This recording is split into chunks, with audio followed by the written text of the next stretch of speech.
Avis aux collectionneurs d'art, Alain Delon s'apprête à se séparer de son impressionnante collection accumulée au fil des années.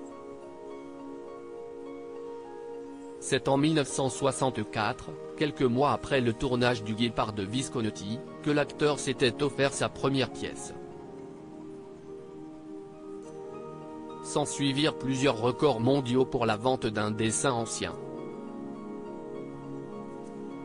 Ce sont ainsi 84 pièces de musée, dont certaines de Corot, Duret, Matisse, Millet ou encore Degas, qui seront mises aux enchères, à Paris, le 22 juin. Cela fait 4 ans que notre père en parlait. Il ne voulait pas de vente posthume, explique Anouchka Delon dans les colonnes du journal du dimanche de ce 18 juin.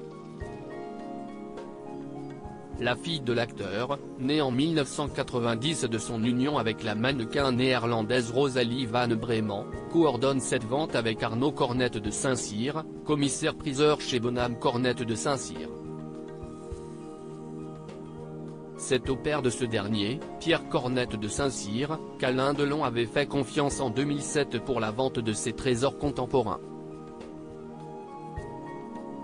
15 des 40 œuvres dont le comédien de 87 ans s'était alors séparé avaient atteint des records mondiaux alors que le montant total de la vente s'élevait au double de l'estimation de départ. Cette fois, nos confrères du JDD ont estimé que la vente pourrait atteindre les 4 ou 5 millions d'euros. Alain Delon, un symbole d'élégance et de magnétisme d'œuvre auquel Anouchka Delon est très attachée. Je ne vous cache pas que nous avons eu un petit pincement au cœur en évoquant le sujet, ces œuvres, c'est l'attachement de toute une vie. Elles font partie de notre famille, s'est émue l'actrice de 32 ans dans les colonnes du journal dominical. Celle qui a suivi les pas de son illustre paternel, s'était déjà désolée de voir ce dernier se séparer de certaines de ses pièces contemporaines en 2007. Cette fois, elle redoute tout particulièrement la vente d'une huile sur toile peinte par Raoul Dufy en 1906, la baie de Sainte-Adresse, estimée entre 600 000 et 800 000 euros. Si Alain Delon a transmis sa passion pour l'art à sa fille, en lui offrant pour ses 12 ans un dessin de Kissarin, celle-ci espère avoir les moyens de racheter certaines pièces mises aux enchères ce jeudi 22 juin.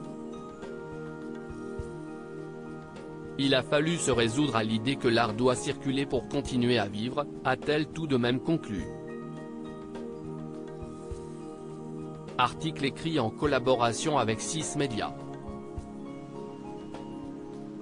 Crédit photo, Itartas.